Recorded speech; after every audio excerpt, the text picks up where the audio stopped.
자, 사랑의 여러분, 오늘 말씀 제목이요, 성찬의 기원과 축복입니다. 말씀의 은혜, 은총이 넘치기를 축복합니다. 예. 진심으로 오늘 성례전, 기독교에는 두 가지 성례전밖에 없어요. 침례하고 성만찬입니다. 성만찬은 하늘의 문화가 교회에서 실현되는 것이 성찬 예배예요. 예수 그리스도가 지정하시고, 여러분들 오늘 천국에서 어떤 삶들이 이루어질까 할 때, 천국 교회에서는 어떤 일이 있을까 할 때, 성찬이 그때도 집행됨을, 영원토록 집행됨을 여러분들이 아시기를 바랍니다. 구약은 신약 성경의 그림자이죠.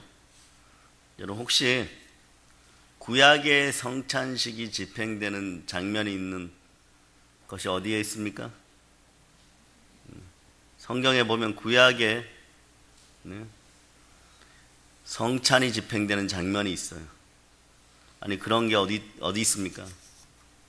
수십 년을 교회 다녔는데 구약에서 성찬이 집행되었다는 예표예요. 그 예표가 어디에 있습니까? 창세기를 찾아보세요. 14장. 창세기 14장을 찾아보세요.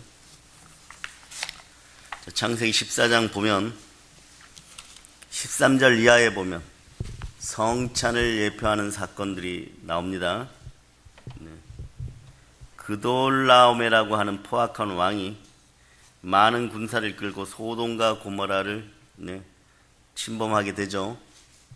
근데 그때 어떤 일이 벌어져요? 많은 사람들을 포로로 잡고 그들의 재물을 다 약탈합니다. 그 중에 어떤 일이 벌어집니까? 말 잘 안 듣던 롯이 말이에요. 아브라함의 조카 롯과 가족이 함께 끌려가게 되는 거예요. 이때 아브라함이 사병만, 얼마나 많은 복을 받았으면 318명을 이끌고 갑니다. 그래서 왕을 쫓아가는 거예요.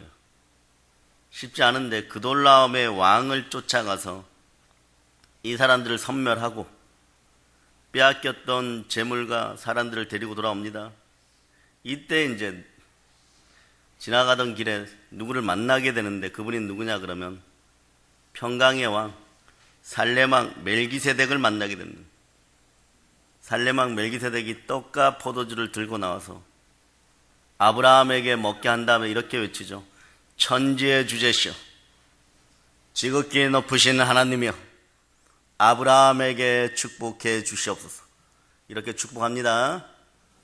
자, 여러분들도 아멘 소리가 좀 커지기를 바랍니다. 이제는 다시 한번 여러분을 축복합니다.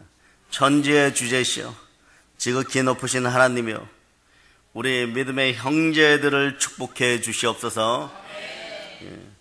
그런데 여기서 알 수 있는 것은요, 누가 더 높은 사람이에요? 축복해 주는 사람이 더 높은 사람입니다. 멜기세덱은 대제사장으로 아브라함보다 더 높은 위치에 있었던 것을 성경을 통해서 알 수가 있죠.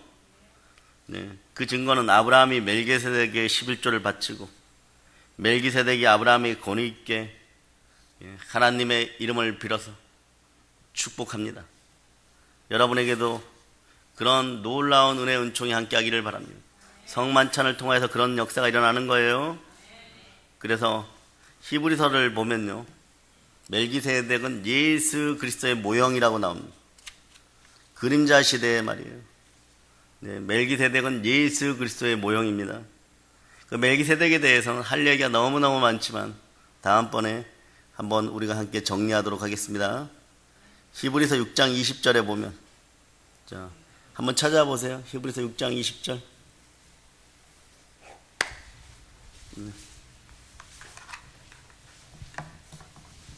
자, 찾으셨죠? 여러분이 합독하십니다. 그리로 앞서 가신 예수께서 멜기세덱의 반차를 따라 영원히 대제사장이 되어 우리를 위하여 들어가셨느니라. 아멘. 아멘. 할렐루야. 이와 같이 예수께서 멜기세덱의 반차를 쫓아 영원히 대제사장이 되어 우리를 위하여 들어가셨느니라. 구원의 은혜가 있습니다. 대제사장께서 여러분이 지은 죄를 우리 주 예수 그리스도께서 모두 다 하나님 아버지 앞에 제사로 드리심으로 인해서 여러분의 죄가 모두 사해졌음을 여러분이 기억하시길 바랍니다. 그 장소가 어디입니까? 십자가입니다.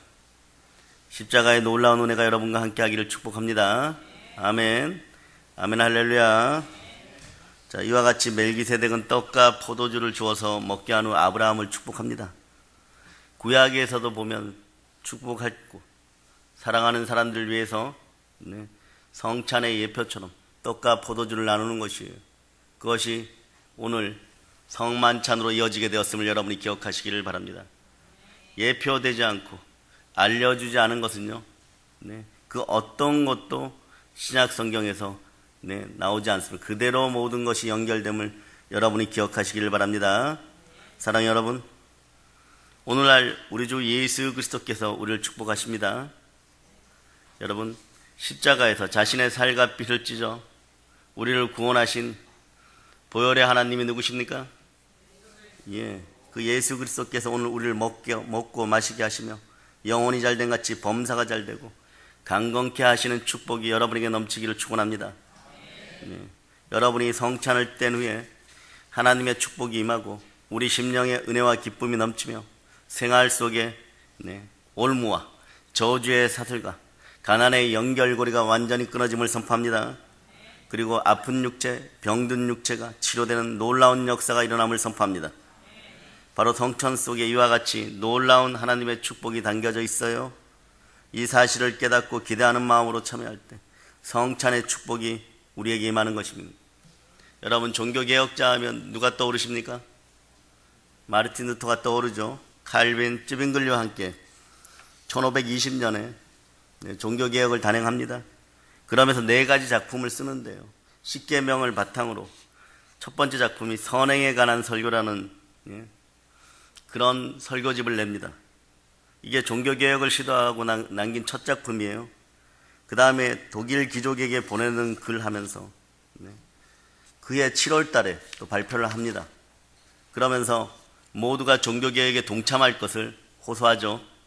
3번째 작품이 뭐냐면 그러면 크리스찬의 자유라는 작품으로 1520년 10월 달에 교황 레오 10세에게 돌이키라고, 예수의 품으로 돌아오라고, 예수 그리스도에게 돌아오라고 그렇게 선포하는 글들이 첨가된 것을 가지고 또 3번째 작품을 발표합니다.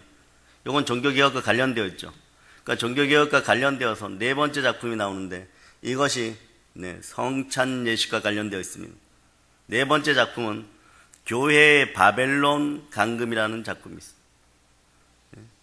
요거 교회의 바벨론 강금은요, 신학자들과 지식인들을 위하여 라틴어로 쓴 성찬 예식에 관한 글이에요. 교회의 바벨론 강금이란 말은요, 교회가 어떤 외부에 강금되어 있다는 말이 아니라 교회라는 공동체가 그러니까 성례전의 교리와 의식에 강금되어 있고 잘못된 부분이 있다, 이것을 지적하는 것이에요. 그러므로 성찬과 관련하여서 3가지 가오를 지적합니다. 여러분들 들어보면 금방 알아요. 여러분, 첫 번째가 뭐냐 그러면 여러분에게 질문합니다. 1500년대 16세기에 말이에요, 성찬이 집행될 때 여러분들은 포도주를 취할 수 있었을까요? 없었을까요? 질문이 뻔하죠. 없었습니다. 성찬식을 거행할 때 사제들은 떡과 포도주를 다 먹지만 평신도들은요, 떡만 먹었습니다. 포도주는 주지 않는 것이 당시의 성찬제도의 가장 큰 문제점이었습니다. 그 여러분의 구원은 예수 피 가운데 있는데 여러분의 구원은 성찬 때 확인이 안 되었던 것입니다. 2번째, 성찬 예식을 거행할 때 집례자가 기도를 하고 나면 성찬상 위에 있는 떡과 포도주가 실제로 예수 그리스도의 몸과 피로 변한다. 이런 주장들을 했어요. 천주교회가 이런 주장들을 했는데 이걸 뭐라 그럽니까? 화채설이에요. 몸이 변화된, 떡과 포도주가 실제로 변한다, 그리스도의 몸으로 변한다, 이걸 뭐라고 한다고요? 화채설이라고 했죠. 우리 개신교회에서는 절대로 이걸 주장하지 않습니다. 아직도 일부 이단들이 이런 주장들을 하고 있어요. 네. 그래서 세 번째는 뭐냐 그러면 성찬 예식을 행할 때마다 예수 그리스도는 오늘도 우리의 죄를 짊어지고, 특이하죠. 하나님께 제물로 드려진다고 믿고 해석합니다. 계속 희생이 강조되는 것이에요. 그러니까 성찬식에서 계속 예수 그리스도는 십자가에 다시 못 박히게 되는 것이에요. 그러나 성경은 뭐라고 얘기합니까? 히브리서 9장 12절에 염소와 송아지의 피로 하지 아니하고 오직 자기의 피로 영원한 속죄를 이루사 단번에 성소에 들어가셨는. 단번에 성소에 들어가셨는. 자, 히브리서 9장 28절에 이와 같이 그리스도도 많은 사람의 죄를 담당하시려고 단번에 들이심 받으셨고 단번에 드려졌습니다. 흠없고 점없는 우리 주 예수 그리스도께서 창세전에 택정받은 어린 양으로서, 하나님의 어린 양으로서 하늘 지성소에 단번에 드려져서 여러분도 예수 그리스도 보혈의 은혜로 말미암아 구원받은 하나님의 자녀들입니다. 그럼 여러분, 성찬이란 말은 무슨 뜻이에요? 다 알잖아요, 그죠? 거룩한 식사란 뜻이에요. 그래서 이 성찬 예식은 인간이 만든 작품이 아니라 6월절 만찬 때 예수 그리스도께서 명하셔서 시작된 거룩한 예식이에요.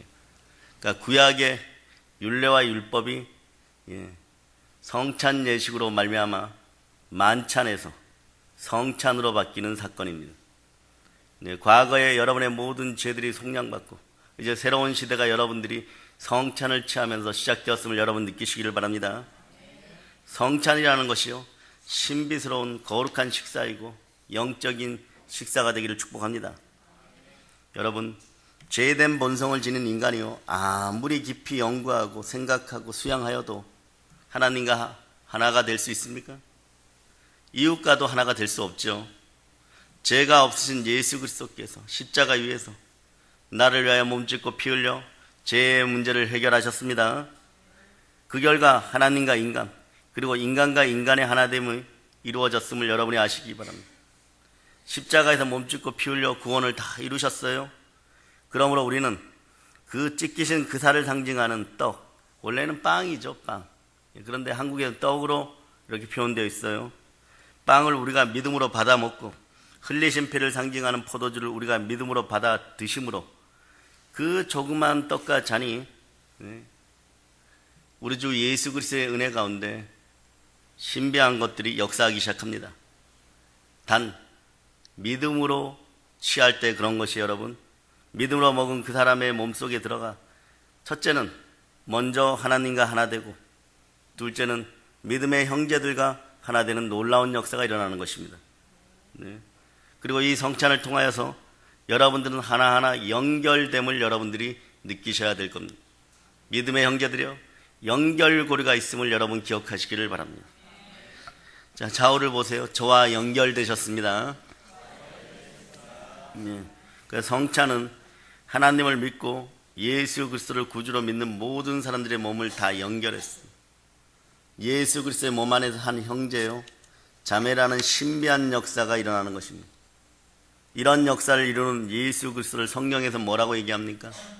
대표적으로 이 단어를 쓰죠. 모퉁이 돌. 모퉁이 돌이라고 표현합니다. 모퉁이 돌이라는 게 뭡니까? 건물의 벽과 벽이 만나는 지점, 그곳에 기초로 세워지는 돌이죠. 누구나 다 아는 것입니다. 그죠? 이 돌이 빠지면 어떻게 됩니까? 건물이 무너집니다. 거기서부터 시작해갖고 서로의 건물 벽을 쌓아가기 때문에 모퉁이 돌은 건물의 기초가 될 뿐만 아니라 건물의 중심이 되기도 합니다. 이와 같이 예수 그리스도는 하나님과 인간을 연결시켜주는 고리이고 모퉁이 돌이에요. 그리고 인간과 인간을 이어주는 고리이고 모퉁이 돌입니다. 여러분들은 예수 그리스도의 은혜로 말미암아 하나된 믿음의 형제들입니다. 사실 우리 모두는 예수 그리스도가 아니었다면 이렇게 같이 앉아 있을 수 없는 사람들이죠. 그죠? 그런데 오늘 우리는 이렇게 함께 모여 앉아서 하나님을 예배하고 그리고 서로 거룩한 식사인 성찬을 나누게 됩니다. 하늘의 식사가 여러분과 함께하게 되는 것입니다. 가까운 사람도 함께 앉아서 취하지만 서먹서먹한 사람도 예수를 믿기 때문에 함께 앉아 있는 것이에요. 전혀 모르는 사람들도 함께 앉아 있는 것입니다. 그러나 우리는 모두 다 하나님의 자녀이며 한 형제인 것입니다. 그렇다면 무엇이 우리를 이렇게 하나로 묶었습니까? 무엇이 우리로 하여금 하나님을 하나 아버지로 예배하게 하는 것입니까? 그게 다 예수 그리스도 때문입니다. 예수 그리스도 때문인 거예요. 예수 그리스도의 십자가 사건 때문인 것입니다. 예수 그리스도께서는 자신을 희생하여 가면서까지 우리를 사랑하시고 죽으시고 부활하시면서 우리를 온전히 구원하셨습니다. 여러분은 예수 그리스도의 부활로 의롭게 되었습니다. 의인은 믿음으로 말미암아 살리라. 우리가 이렇게 한자리에 모여 앉아서 지금 예배를 드리는 것 자체가 하나님은 기뻐 받으시고 여러분의 인생들은 복됩니다. 그 아름답고 숭고한 예수 그리스도의 십자가 사건을 기억하는 시간들이 되시고 기념하는 성찬이 되시기를 축복합니다. 성찬을 나눌 때 여러분들은 주의 은혜를 누리게 되는 것입니다. 본문에서 이렇게 말씀하죠. 자, 말씀 24절. 자, 여러분들이 합독해 보시기 바랍니다.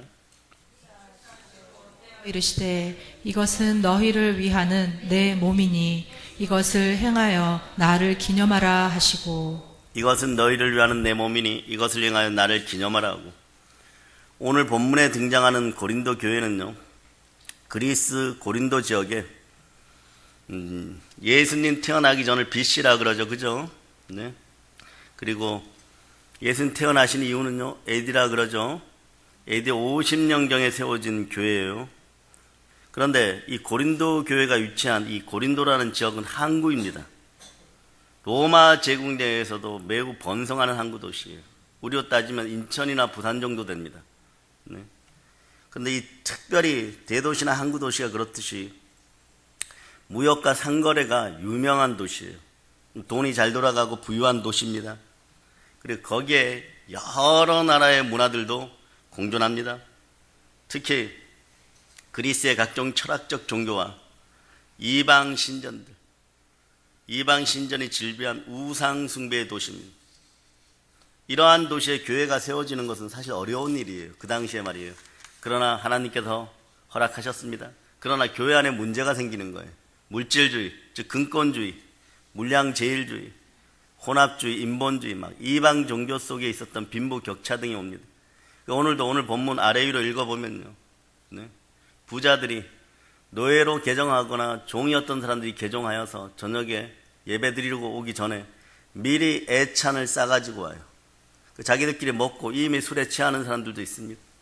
그러니까 바울 사도가 뭐라고 얘기합니까? 너희가 먹을 곳이 없어갖고 교회에 와서 막 먹고 취하느냐?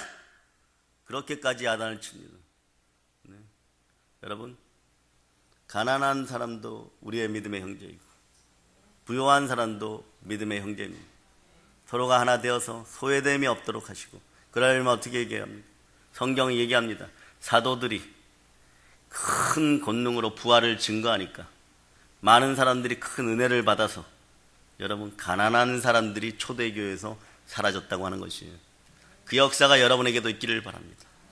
모든 것에서 죽었다가 살아나는 부활의 권능이 있기를 바랍니다. 회사에서도 마찬가지. 이런 큰 꿈을 가졌어요. 지금도 늦지 않았습니다. 50이 지났다고요. 50이 지나면 어쩌란 말입니까? 아직 50년 더 사셔야 됩니다. 따라하세요. 전도하기 때문에 아직 못 간다 전하라. 네, 성가대 서야 되기 때문에 아직 못 간다 전하라. 네, 그럴 수 있는 여러분 되시기를 바랍니다.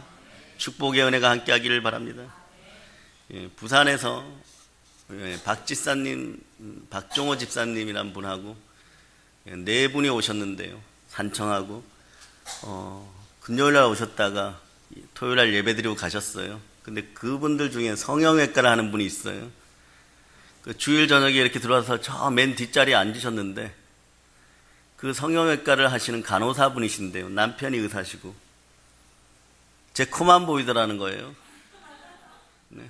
저는 제 코가 매력적이라고 생각하는데, 그분들은 직업의식이 있죠. 그죠? 딱 하나만 찝어서 고치면은 목사님 코를 고쳐주고 싶다. 네. 부산에 내려와라. 네. 고쳐주겠다. 저는 안 내려간다 그랬습니다. 그런데 오늘 왜 이런 얘기를 하느냐? 그리스의 몸된 교회 여러분들이 코일 수 있어요. 여러분이 그리스의 몸된 교회 눈일 수 있습니다. 예수님 머리 되시고, 네. 그러니까 여러분들이 있는 그대로의 모습으로 하나 합쳐져 가지고 교회가 서는 거예요. 성찬 예식은 그렇게 하나하나 되는 거예요. 눈이 코 보고 이렇게 됩니다. 내 눈을 좀 빛나게 하지 못하고 너는 코야 너무 못생겼어 이래도 그 코가 없으면 어떻게 됩니까? 장애인이 되는 거예요. 네. 마찬가지 여러분. 좌우에 계신 분 누군가가 여러분 지체가 되어주고 어떤 분은 엄지손가락이 되어주고 어떤 분은 귀가 되어주고 그럴 때 여러분 눈도 빛나는 거예요 여러분. 그래서 오늘 제가 안경을 잘 안 쓰는데 한번 특별히 써봤어요. 네, 코가 좀 가려지죠. 아멘 할렐루야. 네, 이것이야말로 예수 그리스도의 말씀을 통하여서 말씀으로 가르치고 여러분 인생이 몸으로 가르쳐서 그리스도의 몸인 교회를 바르게 세워나가는 여러분 되시기를 바랍니다. 하나님은요 자기 아들 독생자 예수를 보내주셔서 두 가지를 하셨는데 첫 번째가 뭐냐 그럼 여러분을 구원하신 일이에요. 예수 그리스도의 피값으로 여러분을 구원했습니다. 두 번째가 뭐냐 이건 꼭 잃어버리지 마세요. 한국 교회가 이걸 잃어버렸어요. 교회라는 것이 건물이 아닙니다. 하나님이 자기 피로 사신 교회예요. 그러니까 여러분들이 살아 움직이는 거예요. 여러분이 살아 움직이는 영적인 삶, 영혼이 움직이는 네? 그러나 교회는 성전이 되는 것입니다. 네? 그래서 교회에서 은혜와 은총이 여러분에게 함께하여 여러분 자녀들에게도 계속해서 흘러내려가는 것이 이 비밀들을 이스라엘 선민 유대인들이 깨달았었고 이제는 우리가 깨달아서 우리 자손들이 전 세계를 지배할 수 있고 점령할 수 있는 기독교인이 되는 성령의 지혜가 흘러넘치도록 여러분이 기도하시기를 바랍니다.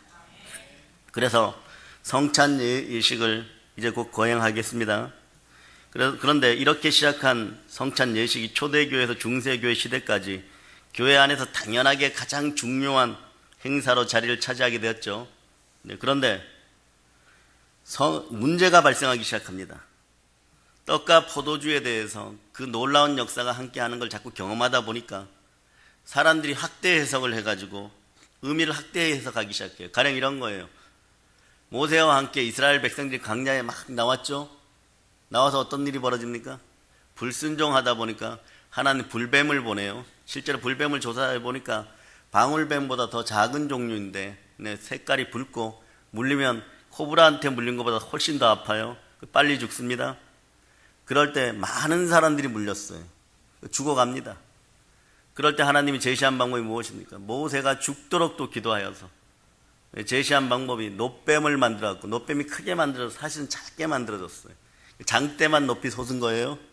그것을 이렇게 쳐다보니까 어떻게 되는 바로 그 즉시로 났습니다.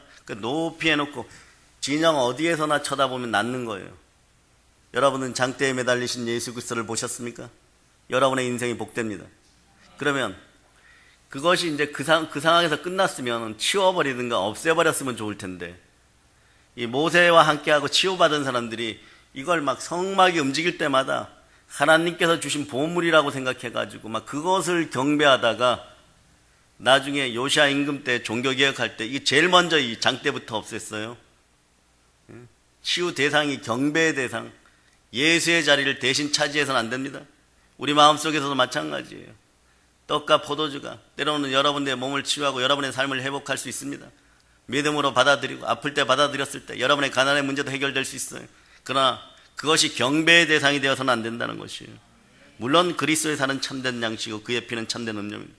그것을 먹는 우리는 영생을 얻을 것이라고 선언하신 약속을 성만찬을 통해서 여러분이 확인하는 거예요. 이 약속을 확인하기 위해서 우리가 성찬 예식을 거행하는 것입니다. 그러나 반드시 여러분들이 경계해야 될 두 가지가 있어요.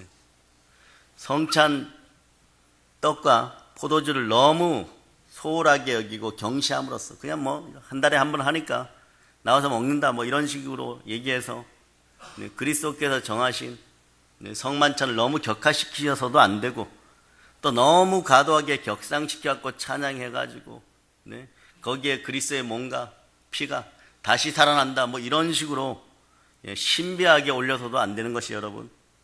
왜냐하면 오늘 본문이 말씀하듯이 이것을 행하여 나를 기념하라고 여기까지 여러분. 예수 그리스도를 기억하고 십자가에서 나를 구원하신 예수 그리스도를 기억하고 부활의 우리 주 예수 그리스도를 기념하는 것입니다.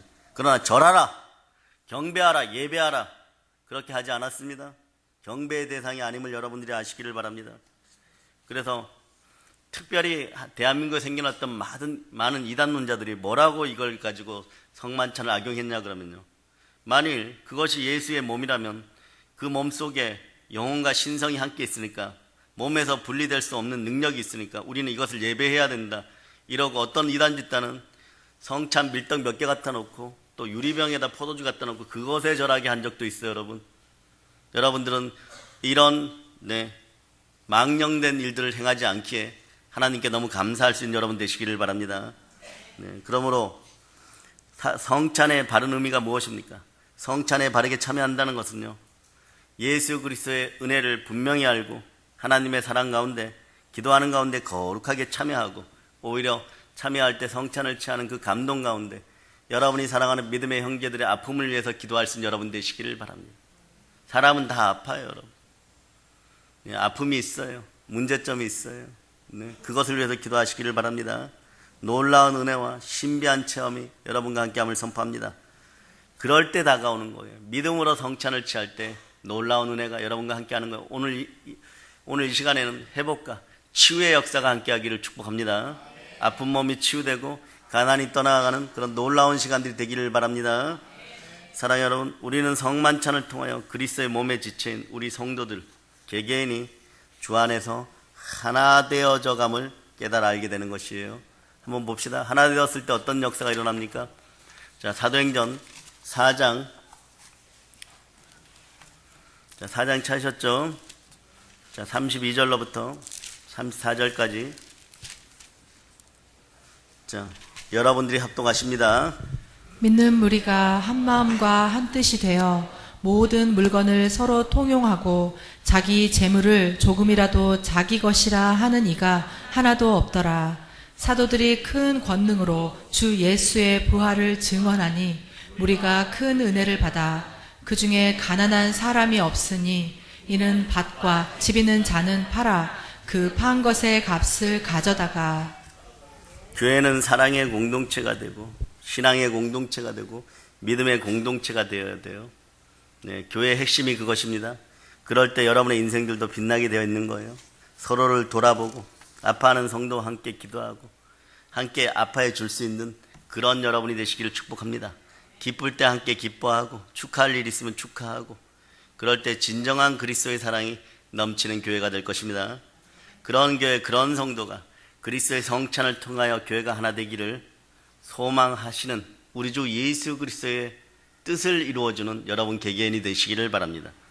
오늘 성찬에 참여하는 우리 모든 성도가 그리스도의 몸인 교회를 사랑하고 충성과 헌신의 삶을 살아가고 성도 간의 사랑의 교제가 넘치기를 바랍니다.